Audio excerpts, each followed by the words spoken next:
ఈ round table సమావేశంలో అందరూ యొక్క వివరాలు వినిన తర్వాత ఆంధ్రప్రదేశ్లో ప్రజలందరూ కూడా ఇదే వైఖరితో ఆలోచిస్తున్నారు. ఇటీవల ప్రపంచంలో ఆర్థికవేత్తలంతా ఒక చోట చేరి, ముఖ్యమైన ఆర్థికవేత్తలు వరల్డ్ ఇన్ఈక్వాలిటీ ల్యాబ్ అని ఒక ల్యాబ్ పెట్టారు. ప్రపంచ అసమానతల ప్రయోగశాల. అంటే ప్రపంచం ఎలా ఉంది, ఆర్థిక విషయాలు ఎలా ఉన్నాయి, సామాజిక విషయాలు ఎలా ఉన్నాయి, మిగతా విషయాలు ఎలా ఉన్నాయి, ప్రజల మధ్య అసమానతలు ఎలా ఉన్నాయి. అత్యధిక అసమానతలు ఉన్న సమాజం భారత సమాజం. 1% ప్రజల చేతుల్లో, 1% ప్రజల చేతుల్లో 40% సంపద ఉంది. అంటే ఒక పక్కన 100 రూపాయలు ఉంటే, ఒక పక్కన 100 మంది ఉంటే, ఈ 100లో ఒకటి దగ్గర ఈ 100 రూపాయలు 40 రూపాయలు. 1% ప్రజల చేతుల్లో 23% ఆదాయం. జాతీయ ఆదాయంలో 23% ఆదాయం 1% ప్రజల దగ్గర. ఈ వైద్యం కానీ పూర్తిగా ప్రైవేటీకరణ జరిగితే ఈ అసమానతలు ఇంకా పెరుగుతాయి. ఆ కొద్దిపాటి ఆదాయాన్ని కూడా ఈ వైద్య ఖర్చు కోసం ఖర్చు పెట్టేస్తే ఇంకా వాళ్ళు ఇంకా పేదరికంలోకి వెళ్ళిపోతారు. ఆంధ్రప్రదేశ్లో ఈరోజు ఒక్కొక్క మెడికల్ కళాశాల, ప్రైవేట్ మెడికల్ కళాశాల 150 కోట్ల నుంచి 200 కోట్ల దాకా సంపాదిస్తాం. అలాంటి వాళ్ళని ఇంకో 10 మందిని అదనంగా చేర్చడానికి చేసే ప్రయత్నమే ఈ పీపీపీ విధానం. ఈరోజు స్పష్టంగా చెప్తున్నాడు, కాలేజ్ పేరు ప్రభుత్వ మెడికల్ కళాశాల ఉంచుతారు. అంటే కాలేజ్ పేరు అలా ఉంచుతారు, కానీ లోపల మాత్రం ఏం మార్పు చెప్పాల. 70% మందికే వైద్యం అందిస్తాం, 50% సీట్లు అమ్ముకుంటారు, లేక ఆరోగ్యశ్రీ కొంతమంది మాత్రం అమలు అవుతుంది. ఇట్లా రకరకాల ప్రైవేట్ రంగంలో ఏ విధమైన పరిస్థితి ఉందో అదే పరిస్థితి కొనసాగుతుందని చెప్తున్నారు. అందుకనే డాక్టర్ పివి రమేష్ గారి యొక్క నేతృత్వంలో ఒక రాష్ట్ర స్థాయి కమిటీ ఫామ్ అయింది, వారి చైర్మన్గా. ఈ కమిటీ 10 మెడికల్ కళాశాలలు, ఈరోజు 10 మెడికల్ కళాశాలను ప్రైవేటీకరణ చేయాలని చూస్తున్నారు.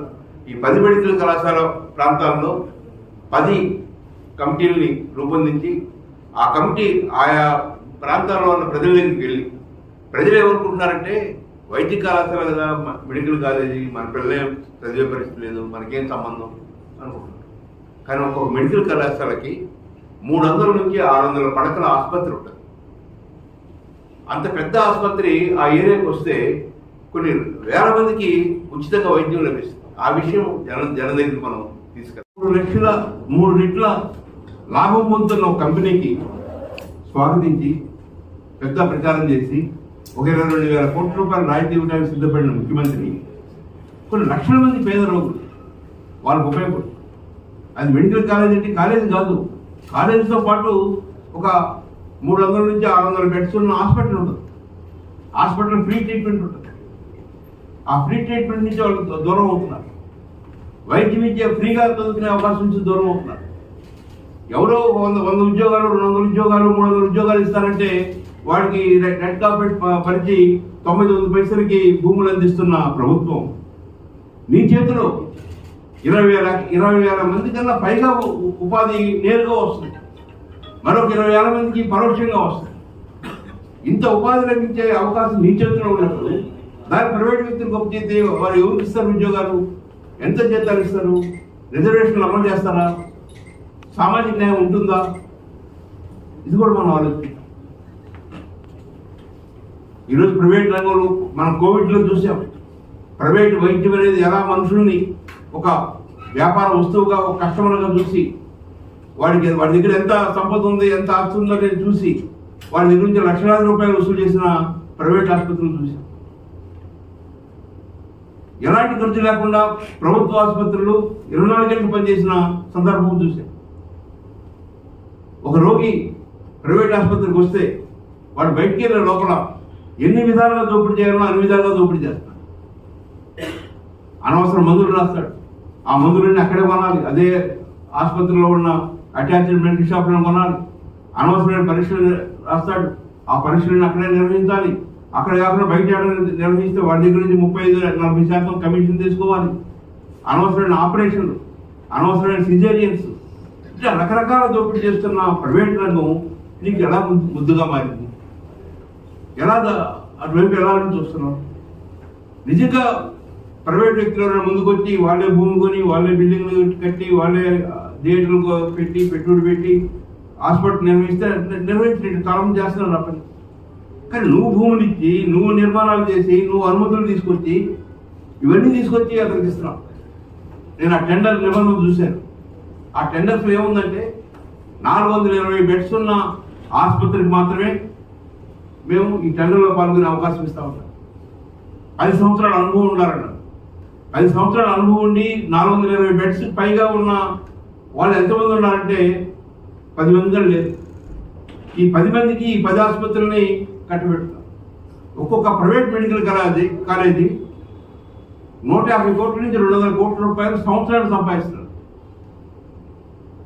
వైద్య సీట్లు అమ్ముకోవడం ద్వారా కానీ, ఆసుపత్రి నిర్వహణ ద్వారా కానీ రకరకాలుగా సంపాదిస్తున్నారు. డబ్బు సంపాదించేదే కాదు, వాళ్ళకి రాజకీయ పని కూడా ఉంటుంది. వాళ్ళ చేతిలో ఉద్యోగస్తులు ఉంటారు, వాళ్ళ చేతిలో విద్యార్థులు ఉంటారు, వాళ్ళ చేతిలో అనేక పరిచయాలు ఏర్పడతాయి. ఈ 10 మెడికల్ కళాశాలని తన రాజకీయ లబ్ధి కోసం, తన ఆర్థిక లబ్ధి కోసం ఉపయోగించుకోవాలని తపన కనపడతాం. నిన్న క్యాబినెట్లో కూడా చర్చించారు. ఒక పత్రిక రాస్తుంది, ప్రభుత్వ మెడికల్ కళాశాలలోనే పేరు ఉంటుంది అని. పేరు ఏ పేరు ఉంటేమి, లోపల ఏం జరుగుతుందో చూడాలి. పైకి ఏమో ప్రభుత్వ మెడికల్ కళాశాల, లోపల ఏం జరుగుతుంది?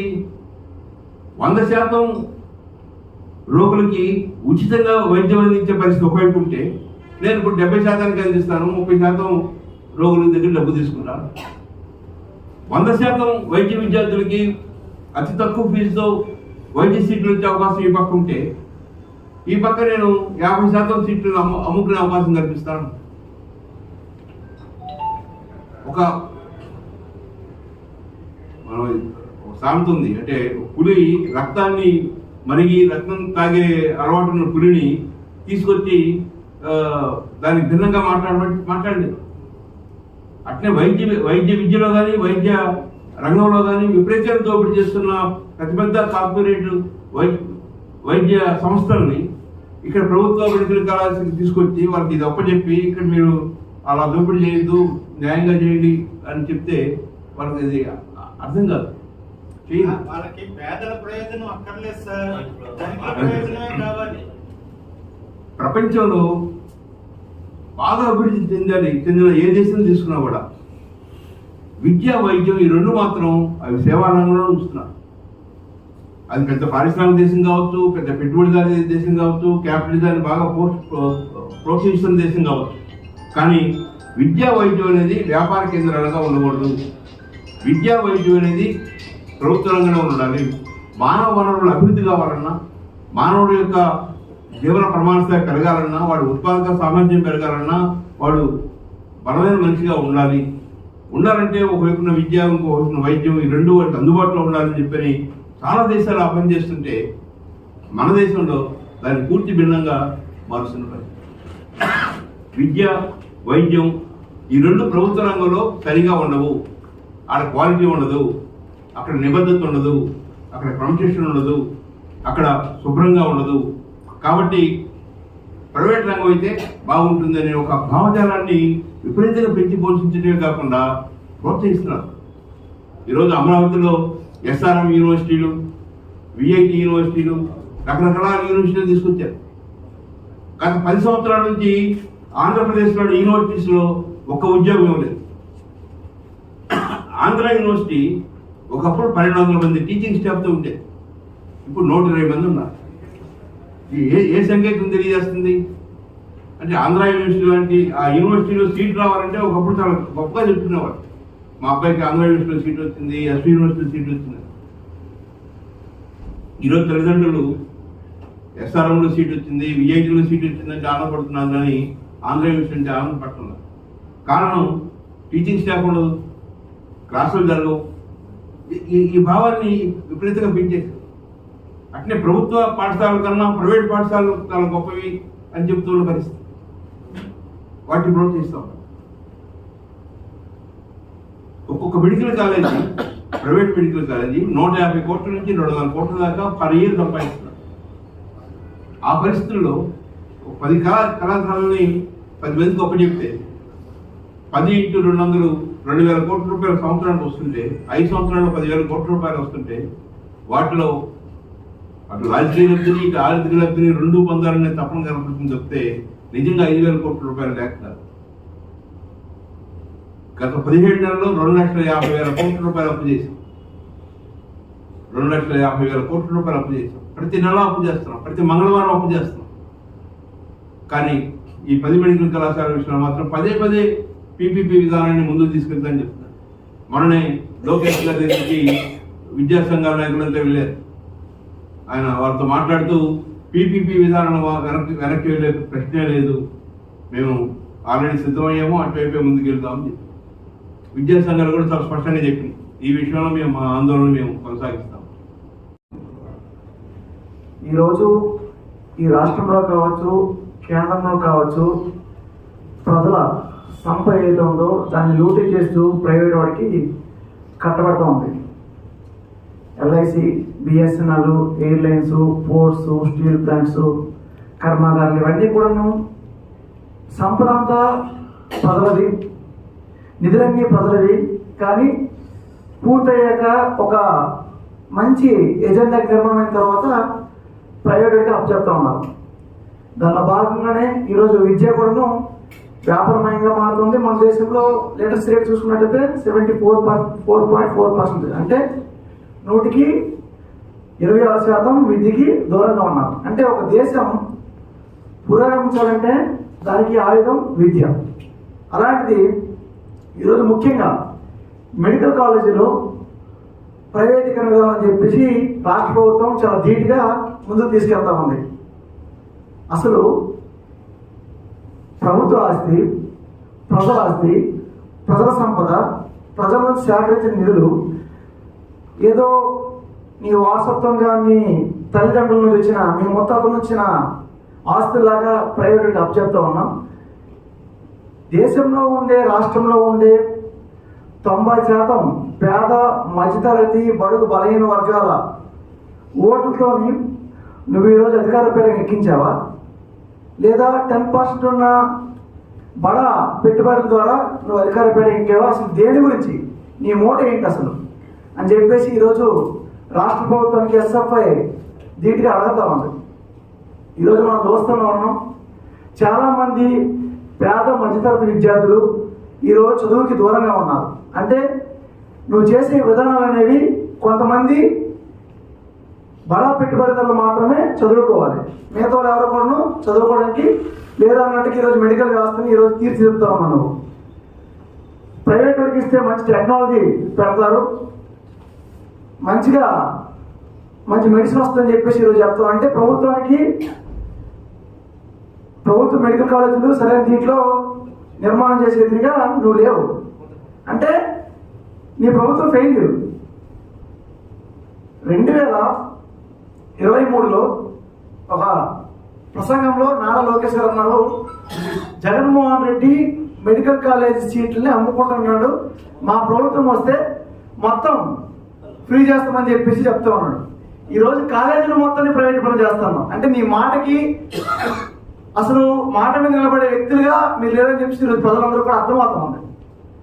2019 ముందులో మన రాష్ట్రంలో 12 మెడికల్ కాలేజీలు ఉన్నాయి. 2019-20 మధ్యన 17 మెడికల్ కాలేజీలు 3,000 కోట్లు ఇచ్చి నిర్మాణం చేశారు. ఈరోజు 5,000 కోట్లతో రన్ చేస్తే సరిపోతుంది. అలాంటి నిధులు కూడా రాష్ట్ర ప్రభుత్వం లేదని చెప్పేసి ఈరోజు నెస్సిగ్గుగా ప్రజలకి చెప్తా ఉన్నాం. ఎంత దుర్మార్గం ఇది. అంటే డబ్బున్నోడు చదువుకోవాలి, మేధస్సుతో సంబంధం లేదు, టాలెంట్తో సంబంధం లేదు, డబ్బు ఉంటే మెడికల్ సీటు. ఆ విధంగా ఈరోజు రాష్ట్ర ప్రభుత్వం నడుస్తూ ఉంది. కాబట్టి తప్పకుండా వీటికి ప్రజలు బుద్ధి చెప్తారు. తప్పకుండా ఈ యొక్క ఏదైతే ప్రభుత్వ మెడికల్ కాలేజ్ ప్రైవేటీకరణని మేమందరం వ్యతిరేకిస్తున్నాం, దీన్ని వెనక్కి తీసుకోవాలి. లేదంటే అన్ని ప్రజా సంఘాలని కలుపుకొని పెద్ద ఎత్తున ఆందోళన ఇప్పటికే రాష్ట్ర ఓరియంటేషన్ నడిపిస్తా ఉన్నాం. తప్పకుండా దీన్ని పెద్ద ఎత్తున చేస్తామని చెప్పేసి తెలియజేస్తున్నాం. వెల్ఫేర్ అనే స్టేట్ నుండి ఇప్పుడు పోలీసింగ్ అనే స్టేట్కి మనం మారిపోయాం. మనకి నచ్చినా నచ్చకపోయినా వెల్ఫేర్ అనేది లేదు. ఇప్పుడు పోలీసింగ్ వాళ్ళ చేతిలో కేవలం మన మీద లాఠీ పెత్తనం చేయడం మాత్రమే వాళ్ళకి తెలుసు. వాళ్ళు దేనికి డబ్బులు ఇచ్చే ప్రయత్నాలు చేయరు. మనకు ఉదాహరణ చూసుకుంటూ ఉంటే గతంలో ఈ మధ్య కాలంలో మనకు వచ్చే కొన్ని కార్యక్రమాలన్నింటినీ వెనక్కి తీసుకెళ్ళిపోవడం జరుగుతుంది. Privatization of jobs, privatization of public sector, అలాగే రైతులకి ఎంఎన్ రేగా అనే ఒక ముఖ్యమైన మంచి కార్యక్రమం ఉండేది. 110 రోజుల సంవత్సరంలో వాళ్ళకి పని కల్పించే విధానం ఉండేది. దానికి అనేక కేటాయింపులు జరిగేవి. అవి ఈ సంవత్సరం కానీ గత సంవత్సరం కానీ ఈ నేషనల్ ప్లానింగ్ వెళ్ళిపోయిన తర్వాత, నీతి ఆయోగ్ వచ్చిన తర్వాత అది కేవలం పుట్టదాఖలు అయిపోయి నామినల్ అమౌంట్ మాత్రమే అక్కడ ఉండడం జరుగుతుంది. వాళ్ళకి పని కూడా కల్పించడం లేదు. అంటే ఇదంటే వీటన్నిటికీ అర్థం ఏంటంటే ప్రజలకి ఎలాంటి సౌకర్యాలు కల్పించం, అది వాళ్ళే తెచ్చుకోవాలి, లేదా ప్రైవేటు వారి చేతులకు ఇస్తాము, ప్రైవేటు వారి దగ్గర నుండి వారు వాటిని తీసుకోవాలి. పీపీపీ అంటే ప్రభుత్వ వనరుల్ని ప్రైవేటు వారికి పక్కదారిలో మళ్లించడం. అది దీని తాలూకా ముఖ్య ఉద్దేశం. అలాగే దాని రాజ్యాంగాన్ని కూడా ఇప్పుడే ప్రభాకర్ గారు కూడా చెప్పారు. దాన్ని మార్చేస్తూ వాళ్ళకి కావాల్సినట్టు వాళ్ళకి అనుగుణంగా ఇవన్నీ చేస్తున్నారు. ఇలాంటి కార్యక్రమాల్ని మనం టూత్ అండ్ నెయిల్ నిరసించాలి. అది ఏ ఆర్గనైజేషన్ అయినా సరే, ఎవరికి ఎఫిలియేషన్ ఉన్నా సరే. ఎందుకంటే ప్రభుత్వం అంటే ప్రజల కోసం పనిచేయాలి. మన అబ్రహాం లింకన్ చెప్పిన ఆ మాటల్ని ఏ రోజో గాలి వదిలేశారు. ప్రభుత్వం అనేది, పబ్లిక్ అనేది ఎవరి కోసం పనిచేయాలనేది, to the public, for the public, by the public. ఆ మాటలన్నీ అప్పుడే కాలక్రమంలో కలిసిపోయి ఇప్పుడు కొత్తగా పీపీపీ, ఒక పీ ఏంటి, 2 పీలు, 3 పీలు, దానికి మరో పీ చేరుస్తున్నారు. ఇంకా ఎన్ని పీలు చేర్చుకున్నా మనకి ఆశ్చర్యం లేదు. అందులో మనల్ని వెర్రివాళ్ళు చేసే ఆ కార్యక్రమాల్ని మనం ఇక్కడ నిరసిస్తున్నాము. అలాగే పీపుల్ ఫర్ ఇండియాగా మేము దాన్ని కూడా నిరసిస్తున్నామని చెప్పి తెలియజేస్తూ ఇలాంటి కార్యక్రమానికి మేము మా తరపు మద్దతు ఇస్తాం. మెడికల్ కాలేజీల పైన ఎందుకు పడ్డారు, మెడికల్ వ్యవస్థ పైన ఇన్ని రోజులు పెద్దగా దాని మీద దృష్టి పెట్టలేని వాళ్ళు ఇప్పుడు మెడికల్ పైన ఎందుకు పెట్టారని ఒకప్పుడు ప్రపంచ బ్యాంక్ సలహా నిమిత్తం అందరూ వైద్యం మీద పడ్డారు. ఇంజనీరింగ్ కాలేజీలు, ఇంటర్మీడియట్ కాలేజీలు, జూనియర్ కాలేజీలు, అవి ఇవి అని చెప్పి వైద్యం మొత్తాన్ని ఈ రోజు ప్రైవేట్ పరం చేస్తారు. కాస్త కోస్త ఈ రోజు వైద్య విద్య ఇంకా ప్రైవేట్ పరం పూర్తిగా కాలేదు. దాన్ని ఈ రోజు వైద్య విద్యను కూడా పూర్తిగా ప్రైవేట్ పరం చేసే పని ఈ రోజు నీతి ఆయోగ్ ద్వారా ఈరోజు చంద్రబాబు నాయుడు ప్రభుత్వం చేస్తా ఉంది. అయితే మనందరం ఖండిస్తున్నది ఒకటి, ప్రభుత్వ ఆధ్వర్యంలోనే మెడికల్ కళాశాలలు నిర్మించాలి, ప్రభుత్వ ఆధ్వర్యంలోనే నడపాలని. గత ప్రభుత్వం కొత్తగా ప్రైవేట్ మెడికల్ కాలేజీలు నిర్మించడానికి తీసుకొచ్చింది, సంతోషించవచ్చు. కానీ ప్రైవేట్ మెడికల్ కాలేజీలు తీసుకొస్తూనే 107(0), 1880 తీసుకొచ్చింది. అందులో మెడికల్ కాలేజీల్లో ఉన్న సీట్లు ప్రైవేట్ పరం చేస్తూ, ఎన్ఆర్ఐ కోటా ద్వారా, అలాగే కన్వీనర్ కోటా ద్వారా కొన్ని సీట్లను భర్తీ చేస్తూ ప్రైవేట్ పరం చేస్తూ తీసుకొచ్చింది. ఆ ప్రభుత్వమేమో మరలా కొనసాగిస్తే ఈ రోజు ఇదే ప్రభుత్వం చేసినట్లు మెడికల్ కాలేజీలు కూడా ప్రైవేట్ పరం చేసే అవకాశాలు అయితే లేకపోలేదు. ఎందుకంటే 2 ప్రభుత్వాలు ఇప్పుడు చూస్తున్నది ప్రైవేట్ వ్యక్తుల తరఫున పనిచేస్తా ఉన్నాయి. భారతదేశ వ్యాప్తంగా వైద్య విద్య మొత్తం ప్రైవేట్ పరం కావడంలో కీలక పాత్ర పోషిస్తున్నది ఆంధ్రప్రదేశ్ లో ఆంధ్రప్రదేశ్ లోనే ఎక్కువ జరుగుతూ ఉంది. ఈ పీపీపీ పద్ధతుల్లో దాని పేరు ఏదైతే కానివ్వండి, పీపీపీఆ లేదంటే ఇంకో పేరు పెట్టుకుంటారా, కానీ వాళ్ళ మోటివ్ మాత్రం వైద్య విద్యను ప్రైవేట్ పరం చేసేది. ఈ రోజు సామాన్యుడికి వైద్యం దక్కని పరిస్థితి ఈ రోజు ఆంధ్ర రాష్ట్రంలో ఉంది. ఈవెన్ భారతదేశంలో అయినా సరే గిరిజనులు నేటికి డోలుమోతల ద్వారా గర్భిణీ స్త్రీలను మోసుకొస్తూనే ఉన్నారు. దళితులు, బహుజనులు, గ్రామీణ ప్రాంత ప్రజలు పాము కాటుకు కూడా చనిపోతున్న రోజులు ఈ రోజుల్లో ఉన్నాయి. అటువంటిది గ్రామీణ స్థాయిలో పిహెచ్సీలు ఏ విధంగా ఉన్నాయని మనం చూసుకుంటే కనీసం వాళ్ళకి జ్వరానికి, వాళ్ళ కాళ్ళ నొప్పులకి, ఏదైనా దెబ్బ తగిలితే డ్రెస్సింగ్ చేయడానికి మాత్రమే ఈ రోజు పిహెచ్సీలు పనిచేస్తున్నాయి తప్ప పిహెచ్సీ లెవెల్లో అక్కడే టెస్టులు చేసి అక్కడే వైద్యం అందించే మౌలిక వసతులు అనేవి ఈ రోజు పిహెచ్సీ లెవెల్లో లేవు. అది గ్రామీణ వ్యవస్థ.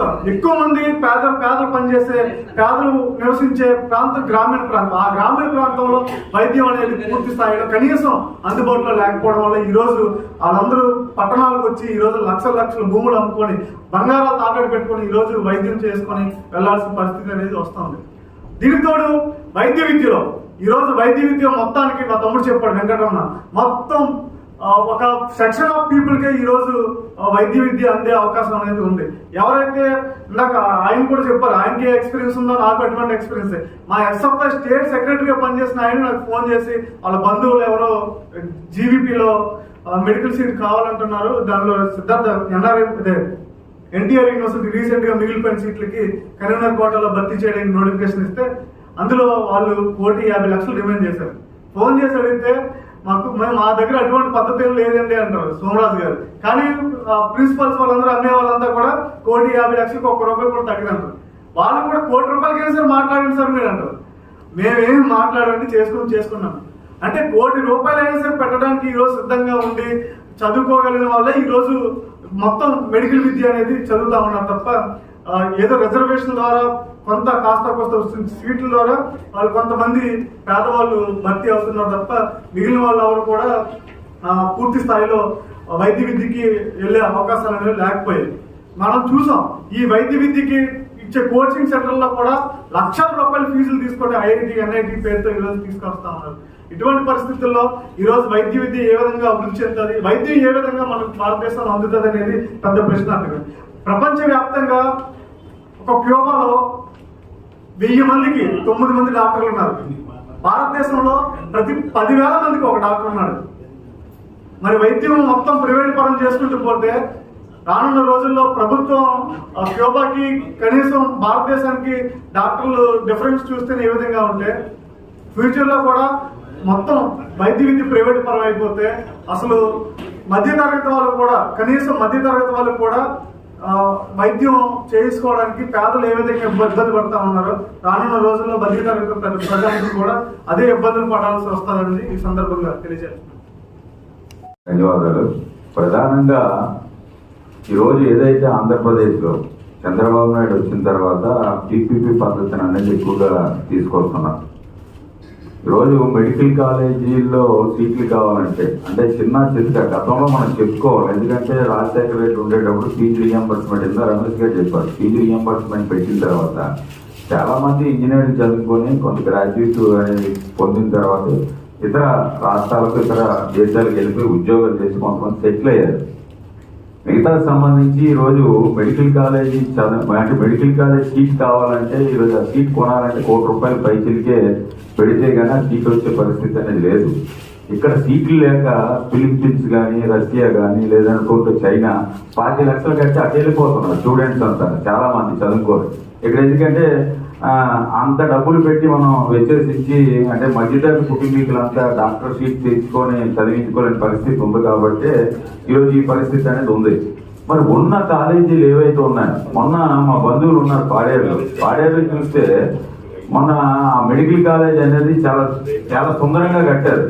అంటే ఇంకా అది ఇంకొక 2-3 నెలల్లో దానికి జాయినింగ్లు అనేది ఇంకా స్టార్ట్ అవుతాయి అనేటప్పటికి మొత్తం అన్ని కూడా పీపీపీ పద్ధతుల్లో ఇచ్చేస్తున్నారు. ఈరోజు ఆ కోణంలో ఉన్న మెడికల్ కాలేజీ కానీ గవర్నమెంట్ అయింది అనుకోండి, గవర్నమెంట్ కాలేజీల్లో కొంత సీట్లు అనేవి ఉంటాయి. రెండోది అక్కడ ఉన్న ఆ ఏజెన్సీలో ఉన్న ప్రజలందరికీ కూడా వైద్యం అనేది ఫ్రీగా అందుతుంది. ఫ్రీగా అనేది అందించడానికి ఉపయోగపడుతుంది. అక్కడ ఉన్న హాస్పిటల్ చిన్నది, మరీ కిటికీలు పోయిసినట్టే ఆ పేషెంట్ తీసుకొని వచ్చి ఇక్కడ ఏదైతే మనకి ఏజెన్సీ తీసుకొచ్చే పరిస్థితి అనేది ఈరోజు ఉండే పరిస్థితి అనేది ఉంది. మరి ఈ గవర్నమెంట్ అంటే గత గవర్నమెంట్ కంటే ఈ గవర్నమెంట్ అనేది ఇప్పుడు 17 కాలేజీలు అనేది గత గవర్నమెంట్ అనేది మెడికల్ కాలేజీలు పెట్టింది. ఆ కాలేజీలు ఏవైతే ఉన్నాయో కాలేజీలు అనేది అంతా కలిపితే ₹6,700 కోట్ల కేటాయిస్తే కాలేజీలన్నీ ఆటోమేటిక్ గా ఇంచుమించు ఒక 5 కాలేజీలు పూర్తిగా అడ్మినిస్ట్రేషన్ ఏవైతే ఉన్నాయో వాళ్ళు కొంత అది పెట్టారు. కొంతమంది జాయినింగ్లు కూడా అయ్యి మిగతా సంబంధించి ఈ డబ్బులు పెడితే సరిపోతుంది. మరి అది కూడా ఈ గవర్నమెంట్ పట్టకుండా పీపీపీ పద్ధతిలో ఇచ్చే పరిస్థితి అనేది ఈరోజు ఉంది. ఏదైనా ప్రజలకు అనేది విద్య వైద్యం ఏదైతే ఉందో అది అందుబాటులో అనేది ఉండాలి. గత గవర్నమెంట్ చూస్తే ఏదైతే ఆరోగ్యశ్రీ సంబంధించి ఏదైతే ఉందో 25 లక్షల దాకా పెట్టింది. మొన్న గవర్నమెంట్ కొంత ప్రైవేట్ హాస్పిటల్కి డబ్బులు కట్టలేక కొన్ని ప్రైవేట్ హాస్పిటల్ అన్ని కూడా ఆరోగ్యశ్రీ ఎత్తేసారు, పూర్తిగా తీసేశారు. తర్వాత మొన్న ఏదో మాట్లాడి మేము ఆ డబ్బులు ఏదో రిలీజ్ చేస్తాం పెట్టండి అంటే మొన్న ఎప్పుడో 15 రోజుల నుంచి మళ్ళీ ఆరోగ్యశ్రీ అని పెట్టారు. మేము ఒకటే అడుగుతున్న ఆరోగ్యశ్రీ కాదు, ఇప్పుడున్న గవర్నమెంట్ మెడికల్ కాలేజీలు అన్ని కూడా మీరు అభివృద్ధి చేస్తే ఆటోమేటిక్ గా ఫ్రీ వైద్యం అనేది ప్రజలందరికీ వస్తుంది. ఆ ఆరోగ్యశ్రీ కేటాయించే డబ్బులు అనేది గవర్నమెంట్ కాలేజీలు ఏవైతే గవర్నమెంట్ మెడికల్ కాలేజీలు హాస్పిటల్ ఏవైతే ఉన్నాయో దాన్ని కేటాయిస్తే బాగానే ఉంటది. ఆ పని చేయట్లేదు ఇప్పుడు ప్రభుత్వం అనేది. ఇప్పుడు అంతా కూడా ఇందాక నరసింహరావు గారు చెప్పేటట్టు పీపీపీ పద్ధతులు ఇచ్చేసి వాటి నుంచి వచ్చే కమిషన్ ఏ ప్రకారంగా వస్తుందో వీళ్ళు తీసుకోవాలనే పరిస్థితుల్లోనే ఈరోజు మొత్తం ఈ గవర్నమెంట్ అనేది ఉంది. అప్పుడున్న పాత గవర్నమెంట్ కంటే ఈ గవర్నమెంట్ అనేది దానికంటే ముందు పోతుంది. ఈరోజు బీజేపీ ఏం చెప్తే ఆ పద్ధతిలో చంద్రబాబు నాయుడు ముందుకు పోతారు. విశాఖ ఉక్కు ఆందోళన పెద్ద ఎత్తున అంటే చారబలంగా తీసుకొచ్చిన స్టీల్ ప్లాంట్ ని మేము వస్తాం, దీన్ని సాధిస్తామన్నా. ఈ రోజు తెరలైనీల కింద మొన్న సిఐఏ పెట్టే సదస్సు ఇతర దేశాల నుంచి తీసుకొచ్చారు. అందరిని అడిగితే మెడికల్ కొంత డబ్బు కేటాయించాలని అడిగితే ఆలోచిస్తారు. వాళ్ళకి భూమి అనేది దారాదత్వం అంటే ఈ బాబు సొత్తులాగా భూమిని అంతటినీ కూడా 99 పైసలకి భూమి అంతా దారాదత్వం కేసీసీ ఇచ్చే పరిస్థితిలో ఈరోజు ప్రభుత్వాలు అనేవి ముందుకు పోతున్నాయి. ఏదైనా ఈ వైద్యం అనేది ఏదైతే ఉందో విద్య అనేది ప్రభుత్వ రంగంలోనే ప్రభుత్వ రంగంలోనే ఇది కొనసాగించేటట్టు ఇది ఐక్యవేదుల ద్వారా ప్రభుత్వం మీద పెద్ద ఎత్తున ఒత్తిడి తెస్తే గానీ ఈ ఉన్న కాలేజీలు ఏవైతే ఉన్నాయి 10 కాలేజీలు కూడా గవర్నమెంట్ లో అనేది ఈ నడవ. కాబట్టి ఆ విధంగా అందరూ కూడా దీని మీద దృష్టి పెట్టి ఆ మెడికల్ కాలేజీలు వస్తే అంటే మన తరం అంటే నెక్స్ట్ తరానికి కూడా మనం కొంత అంటే ఉన్న తరాల్లో ఇప్పుడు ఆటోమేటిక్ గా ప్రభుత్వం అన్ని కూడా ప్రైవేట్ పరం చేస్తుంది. కాబట్టి రానున్న కాలంలో మన తర్వాత వచ్చే తరానికి కూడా ఇది అందించాలి అనుకుంటే దీని మీద కొంచెం పెద్ద ఎత్తునే ఈ కూటమి ప్రభుత్వం పెద్ద ఎత్తున ఆందోళన చేయాలి, ఉద్యమం చేయాలి. ఉన్నదాన్ని ఇప్పుడు ఇందాక నరసింహరావు అన్నట్టు ఇప్పుడు 29 లేబర్ కోడ్లు 4 కోడ్లు తీసుకొచ్చారు, కార్మిక హక్కులన్నీ హరించారు. దానికి ముందే చంద్రబాబు నాయుడు గారు మొన్న అసెంబ్లీలో తీర్మానం చేసి 10 గంటలు తీసుకొచ్చారు, 8 గంటలని. అది చాలా ఫాస్ట్ గా ఉన్నారు. బీజేపీ ఉన్న రాష్ట్రాల్లో కూడా ఇంత ఫాస్ట్ గా లేదు. ఇక్కడ ఆంధ్రప్రదేశ్ లో అంత ఫాస్ట్ గా చంద్రబాబు నాయుడు గారు ముందుకు పోతున్నారు. మరి దానికి సంబంధించి మణిపూర్ లో చూసాం కదా, మణిపూర్ లోనే 2 జాతుల మీద గొడవలు పెట్టి పెద్ద ఎత్తున విధ్వంసం అనేది బీజేపీ రాష్ట్రంలోనే అంత పెద్ద ఎత్తున విధ్వంసం జరిగింది. దీని మీద ఈ మెడికల్ కాలేజీలు విద్యా వైద్యం జరుగుతున్న చర్చ ఇది రాష్ట్ర వ్యాప్తంగా జరుగుతుంది. సామాన్య మానవుడు కూడా వైద్యం మీద ఏ రకంగా వైద్యం దోపిడీ చేస్తుంది, ఆ రకంగా మెడికల్ మాఫియా అనే పేరు కూడా పెట్టారు. అవి సామాన్య ప్రజలే. ఎందుకంటే కోవిడ్ నుంచి మొదలైన ఈ దోపిడీ ఈ మాఫియా ఇంకా పెరుగుతుంది కానీ జరగటం లేదు. కోవిడ్ విషయంలో మరి సామాన్య మానవుడు ఏ రకంగా దోపిడీకి గురి అయ్యాడనేది మర్చిపోలేని పరిస్థితి. కోవిడ్ వైద్యం కోసం చేసిన అప్పులు ఇప్పుడు కూడా తీర్చలేకపోతున్నారు. ప్రాణాలు కోల్పోయినా కానీ ఇప్పటికీ ఆ అప్పులు బాధ నుంచి తీరుకోలేని పరిస్థితి. మరి ఈవేళ ప్రైవేట్ విద్య అంటే అది ఒక వ్యాపార రంగమే.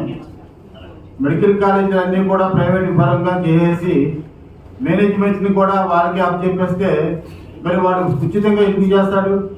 70% ప్రభుత్వం ఇస్తానంటుంది, 30% ప్రైవేట్ వాళ్ళకి ఇస్తామని చెప్తున్నా కానీ వాడు వ్యాపార దృష్టిలో చూస్తాడు తప్ప ఫ్రీగా ఉచితంగా చేయదు. వేల కోట్లాది రూపాయలు బిజినెస్ చేస్తున్నారు సీట్ల వ్యాపారంతో. మరి ఆ రకంగా ఆ డాక్టర్ కూడా నేను సీటు కొనుక్కున్నాను, నేను ఎందుకు ఉద్యోగం ఫ్రీగా వైద్యం చేయాలన్న ఆలోచనతో కూడా ఉంటారు. గత ప్రభుత్వంలో ఆరోగ్యశ్రీ కానీ 108 కానీ ప్రవేశపెట్టి పేద ప్రజలకు కూడా వైద్యం అందించాలని ఒక మంచి దృక్పథంతో ఆ ప్రభుత్వాలు ప్రవేశపెట్టినప్పుడు మరి దాన్ని అమలు చేసే పాలకులు లేకపోతే అది నిర్వహణ అయిపోతుంది. బాబాసాహెబ్ అంబేద్కర్ కూడా అలాగే చెప్పారు. చట్టాలని అమలు చేసే పాలకులు మంచి వాళ్ళు అయితే అది అమలు అవుతుంది, చెడ్డవాళ్ళు వస్తే అది అమలు చేయలేదు. ఆ విధంగానే కొన్ని ప్రభుత్వాలు మంచి ఉద్దేశంతో ప్రవేశపెట్టినా కానీ దాన్ని అమలు చేయలేని ప్రభుత్వాలు వచ్చినప్పుడు దాని ప్రజలకి అందుబాటులో ఉండవు. మరి ఆ విధంగా చూసుకుంటే మరి మెడికల్ కాలేజీలో కంపల్సరీగా ఈ ఉచిత వైద్యం అనేది ఉండాలి. ఎప్పుడైతే ఏ రాష్ట్ర ప్రభుత్వమైనా ఏ దేశమైనా విద్య ఆరోగ్యం ఉచితంగా ప్రజలకి అందుబాటులో ఉండగలుగుతుందో ఆ ప్రభుత్వాలు మనుగడ సాగించగలుగుతాయి. ఇవాళ కేహెచ్ పరిస్థితి చూడండి, వేలాది మందికి ఉచిత వైద్యం అందిస్తున్నారు. అది ఉత్తరాంధ్రలోనే కాదు రాష్ట్రం మొత్తంగా మంచి పేరు తెచ్చుకున్న సందర్భం. కానీ అక్కడ సరైన ఉద్యోగాలు లేవు, ఉద్యోగాలు ఖాళీలు ఉన్నాయి, ఆ ఖాళీలు కూడా భర్తీ చేయలేని పరిస్థితి. మరి అలాగే ఇసుకతాడు జంక్షన్ లో నిమ్స్ 100,000 రూపాయలతో అది హాస్పిటల్ కట్టారు ప్రభుత్వం. కానీ ఇప్పటికీ కూడా దానికి సరైన సదుపాయాలు ఇవ్వలేదు, సౌకర్యాలు కల్పించలేదు. అక్కడ డాక్టర్ల కొరత ఉంది, సిబ్బంది కొరత ఉంది, మందుల కొరత ఉంది. వీటిలన్నింటినీ కూడా వదిలేసి కేవలం ప్రైవేట్ అని చెప్పి జపమే చేస్తున్నారు ఏ ప్రభుత్వం వచ్చినా.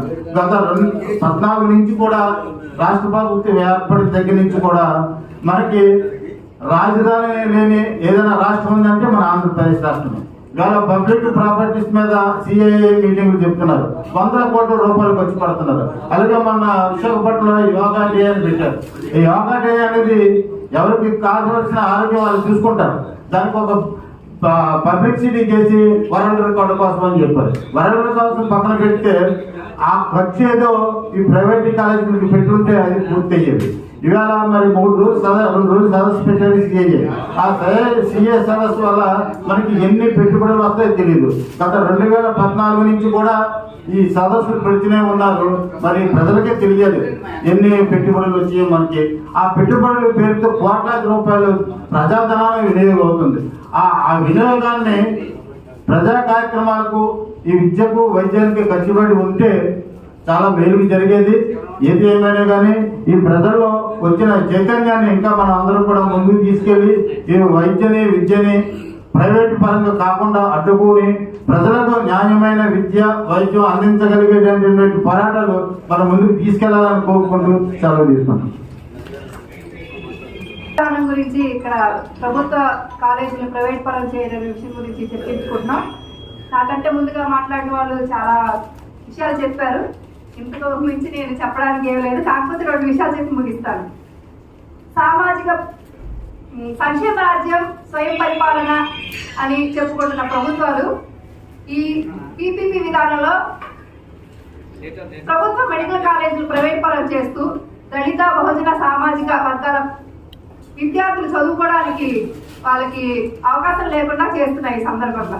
ఎందుకంటే కోట్లు ఖర్చు పెట్టి చదువుకునే పరిస్థితిలో పేదవాళ్ళు ఎవరు లేరు ప్రస్తుతం. ఇప్పుడు వాళ్ళ ఆశ తగ్గట్టుగా ప్రభుత్వ కాలేజీలు ఉంటే చదువుకొని వాళ్ళ సొంత ఊర్లకు కానీ ప్రజలకు కానీ సేవ చేయాలనే ఉద్దేశంతో చాలా మంది విద్యార్థులు ఉన్నారు. అలాంటి సామాజిక స్పృహ ఉన్న విద్యార్థులు చాలా మంది ఉన్నారు. ఈ పీపీపీ విధానం వల్ల ఏంటంటే వాళ్ళ ఆశలన్నిటికీ గండి కొట్టినట్టు అవుతుంది. వాళ్ళు చదువుకోవడానికి కానీ, లేకపోతే వాళ్ళు అనుకున్న దిశగా వెళ్ళడానికి కానీ వాళ్ళకి అవకాశం లేకుండా పోతుంది. కాబట్టి కరోనా తర్వాత వచ్చిన పరిణామాలతో ప్రతి నియోజకవర్గంలోనూ ఒక ప్రభుత్వ మెడికల్ కాలేజ్ ఏర్పాటు చేయాలనే కేంద్రం నిర్ణయం తీసుకోవడం జరిగింది. ఆ విధంగా కొన్ని కల్పించారు. కానీ ప్రభుత్వ హాస్పిటల్ పెట్టినప్పటికీ వాటిని పీపీపీ విధానంలో మళ్లించడానికి అది సరైన పద్ధతి కాదు. కాబట్టి ప్రస్తుతం ఉన్న ప్రభుత్వ మెడికల్ కాలేజీలన్నీ కూడా ప్రభుత్వం వాళ్ళే, ప్రభుత్వ ఆధీనంలోనే ఉండాలని ఈ సందర్భంగా డిమాండ్ చేస్తుంది. ఇది అత్యంత దుర్మార్గమైనటువంటి విధానంగా మనం భావించాల్సిన అవసరం ఉంది. ఒకనాటి పాలకులు సంక్షేమమే ప్రధాన ధ్యేయంగా పాలన సాగిస్తూ వచ్చారు. ఈ సంక్షేమం ప్రజలకు అందాలన్నట్టయితే ప్రభుత్వ రంగ సంస్థలు అనేటువంటి ఉండాలనేటువంటి ప్రధాన ధ్యేయంతో అనేక పరిశ్రమల్ని తేవటం, వ్యవసాయానికి సంబంధించి మేజర్ ఇరిగేషన్ డ్యామ్స్ తేవటం, ఇవన్నీ విజయవంతంగా వెళ్ళాలంటే దేశం విద్యారంగంలో ప్రథమ వరుసలో ముందుకు వెళ్ళాల్సిన అవసరం ఉందని చెప్పి జాతీయ స్థాయిలో అనేకమైనటువంటి విశ్వవిద్యాలయాల్ని, ఐఐటి మొదలుకొని విద్యా సంస్థలని అనేకమైన నెలకొల్పినటువంటి చరిత్ర నాటి పాలకుల యొక్క ప్రధానమైన భూమిగా పాలన సాగించారు. ప్రస్తుతం ఆ పరిస్థితి ఎట్లా మారిందనంటే పెట్టుబడిదారు విధానానికి పెద్దపీట వేస్తూ పాలకులు వాళ్ళ యొక్క సామాజిక బాధ్యతని పక్కకు నెడుతూ ప్రజల్ని రకరకాలైన ప్రలోభాలకి ప్రలోభ పెడుతూ ఈ జీవన విధానాన్ని అస్తవ్యస్తం చేస్తున్నారు. ఏది కరెక్టు, ఏది మోసం, ప్రజలు ఎట్లా మోసపోతున్నారనే విషయాన్ని తెలుసుకునేటువంటి పరిస్థితి లేకోకుండా అరచేతిలో వైకుంఠాలు చూపించేంతటి చాకచక్యంగా ఈవేళ పాలకులు పరిపాలన సాగిస్తున్నటువంటి తీరు మనకి కనిపిస్తూ ఉంది. అందులో భాగమే ఏ దేశమైనా అభివృద్ధి చెందాలన్నట్టయితే ప్రధానంగా విద్యా, వైద్యం ఇవి రెండు కూడా ప్రభుత్వం చేతిలో ఉండాల్సిన అవసరం ఉంది. మరి ప్రభుత్వం ఈ రెండు ప్రధానమైన అంశాలను పక్కన పెడితే ప్రైవేట్ చేసేస్తే దేన్ని పరిపాలిస్తారు వాళ్ళ అధికారం కోసమే. మరి దాన్ని కూడా ప్రైవేట్ చేసి సరిపోతుంది కదా. ప్రభుత్వ పాలనని నిన్నటి వరకు అనేక జాతులు పరిపాలించారు. మొగలు, ఎవరు, అరబులు, తురుస్కులు, ఫ్రెంచ్, డచ్, ఇంగ్లీష్ వారి వరకు పరిపాలన చేశారు. వాళ్ళందరినీ ప్రజా భాగస్వామ్యంతో పోరాటం చేసి స్వాతంత్ర్యం తెచ్చుకుంటే ప్రజాపాలకులైన వీళ్ళు ప్రైవేట్ ప్రైవేట్ ప్రైవేట్ అంటే అసలు ఏంటి ప్రైవేట్ అనేది? ఎక్కడి నుంచి వచ్చారు వీళ్ళు ప్రైవేట్ వ్యక్తులు? వీళ్ళ ఆస్తులు ఎట్లా పెరుగుతూ వచ్చాయి?